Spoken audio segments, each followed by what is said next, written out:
Lille, Vincent Villeminot, épisode 3. Premier soir. Au bourg, ils avaient vu comme nous. Tout le monde était au rempart et ça discutait ferme. Qu'indiquaient ces fumées? Une épidémie d'incendie? Une catastrophe électrique en chaîne? Des émeutes? Nous échangeâmes là-dessus avec les copains et Luna, un peu à l'écart et à voix basse, comme si nous craignions que quelqu'un nous entende. Nous ne cherchions pas encore les pourquoi. Les pourquoi viennent toujours ensuite. Puis on se dispersa, et Luna et moi, nous revînmes avec Simon et Blanchette vers Préjoli. Qu'est-ce qu'il se passait? Qu'est-ce que cela signifiait? Qui brûlait? Qui incendiait? Qui était brûlé, menacé d'anéantissement? Le seul qui avait un avis, c'était Simon. Il évoqua plusieurs hypothèses, hésitantes, contradictoires. Notre père nous avait laissé un mot. Débrouillez-vous avec ce qu'il y a dans le frigo, je suis partie faire ma tournée. Il saute souvent le repas du midi quand nous ne sommes pas là. Il prend le temps avec ses patients. Il est un des rares sur l'île à avoir le droit de posséder une voiture à cause de son travail d'infirmier. Et il ne s'économise pas. Il nous dit de ne jamais rien faire à moitié. Avait-il vu les fumées? Nous l'attendîmes un peu en parlant de Jean qui étudiait à La Rochelle. Jean. Mais il n'y avait pas que lui sur le continent. Il y avait aussi ma grand-mère Nicole, bien sûr, la mère de ma mère qui vivait à Rochefort et avait pris le parti de son gendre. Les grands-parents et les cousins de Poitiers, les amis et les connaissances, mais Jean surtout. Puis on se décida à déjeuner. Un peu plus tard dans l'après-midi, Simon vint frapper et on se rendit de nouveau à Coupedoux, avec lui et Blanchette. Les fumées s'étaient étendues. C'étaient des dizaines de colonnes qui s'élevaient dans le ciel désormais, depuis 20 endroits à la fois, encore assez loin, à La Rochelle et jusqu'au pont de l'île de Ré, au loin sans doute, mais on ne le voyait pas de cet endroit de l'île. Et ça se rapprochait. Il y avait 2 ou 3 départs de feu plus fragiles, timides, sur Fouras, et même un du côté de la pointe de la fumée.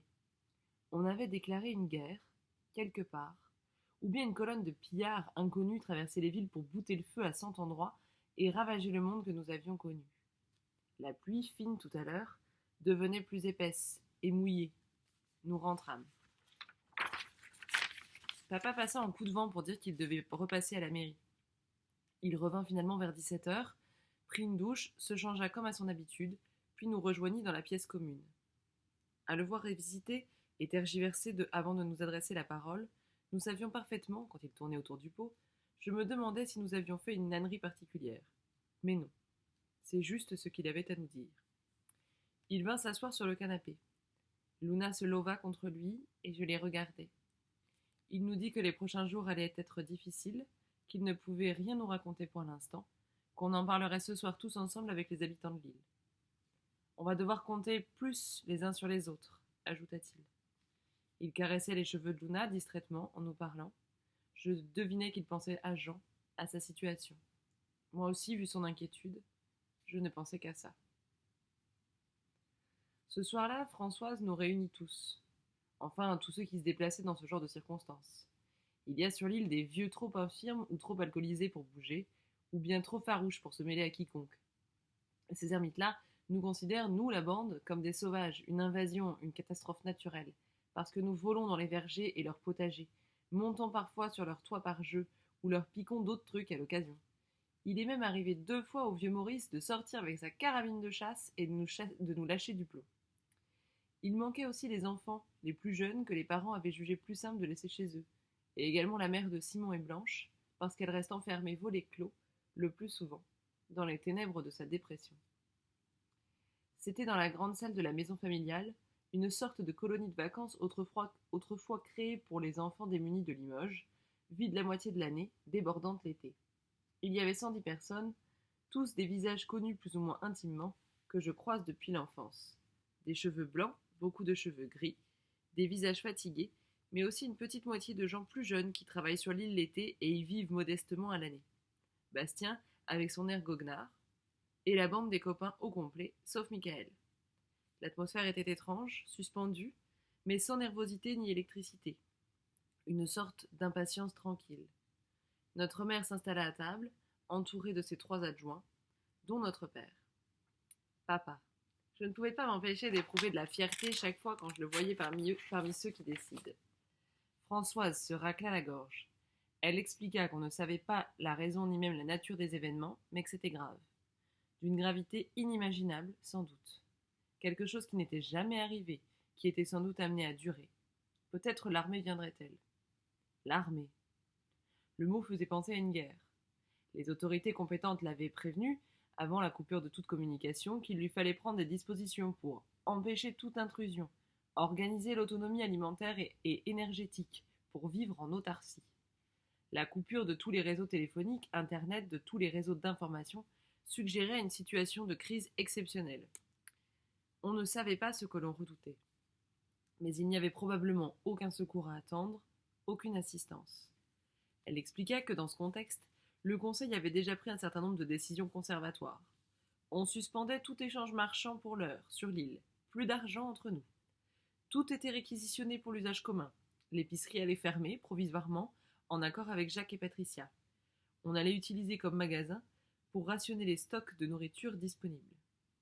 On réquisitionnait aussi le fournil avec l'accord de Franck, le boulanger, qui heureusement venait de se faire livrer 3 tonnes de farine, environ 150 jours de pain si nous restions confinés, c'est-à-dire plus qu'assez. On allait faire des estimations. On avait commencé. On avait des bouteilles d'eau potable pour 2 semaines, des conserves pour 3, des produits frais pour au moins une semaine. Avec la pêche à pied et la cueillette, les basses-cours et les potagers privés, on s'en sortirait. Mais il fallait que tout le monde joue le jeu, qu'on mette en commun les victuailles que chacun avait chez lui, si on était d'accord.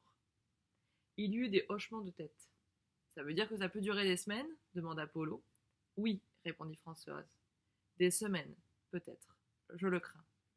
On se regarda avec les copains. Nous, avec Luna, on regardait papa. La question de l'eau était la plus cruciale, expliqua ensuite André. Puisqu'on ne savait pas ce qui se produisait sur le continent, sans doute était-il plus prudent de couper les réseaux d'eau dès à présent. Mais on avait l'habitude. On remplirait toutes les gamelles disponibles et on mettrait l'eau récupérée à bouillir. On allait distribuer des bouteilles, rouvrir les puits, qui sont purs. Les rares pesticides utilisés ici se déversent malheureusement dans la mer. Et utiliser les citernes pour recueillir la pluie. De cela, on avait l'expérience. Un dragueur avait arraché, au mois de septembre précédent, une conduite et on avait vécu une semaine sans eau potable. On avait vu les touristes en venir aux mains pour les quelques palettes de bouteilles que Jacques avait fait livrer devant son épicerie. Il fallait envisager que l'électricité soit coupée aussi. Le plus rude de l'hiver était passé, mais on n'avait guère d'autonomie pour le gaz. C'est la mairie sur l'île qui achemine les bouteilles de gaz, les particuliers n'en ont pas le droit sur le bateau. Il fallait aussi qu'on refasse des réserves de bois. Pour l'instant, je pense plus vivable que chacun demeure chez soi, dit Françoise. Même si le courant est coupé, il sera peut-être utile de regrouper les plus anciens, s'ils le souhaitent, pour que nous puissions leur garantir le confort minimum et aussi centraliser les soins. Et sans doute faudra-t-il envisager des repas en commun, comme après Xintia, pour économiser l'énergie et rationaliser les vivres. Un sourire. Et puis, ce sera plus convivial, dit André. Voilà, conclut-elle. Pour l'instant, nous avons pensé à ça. À partir de maintenant, et jusqu'au retour à une situation normale, il serait bien que nous prenions toutes les décisions ensemble, à main levée, quand il y en aura besoin. Simon leva la main. Oui, Simon ? On pourra voter, nous aussi ? Oh, quand ça vous concernera. Mais je pense que le plus souvent, on s'en tiendra au majeur, si ça ne t'ennuie pas. Françoise sourit. Simon leva de nouveau la main. Et en attendant, on ne va pas au collège, n'est-ce pas ? Non, effectivement. Nous allons en parler avec vos parents, voir ce qui serait le mieux pour... Et là-dessus, on pourra voter ? Parce que ça nous concerne. Des rires. Nous verrons, Simon. Françoise redevint sérieuse et s'adressa à tous de nouveau. Je voulais vous rappeler aussi que je conserve une pleine autorité en matière de police sur l'île.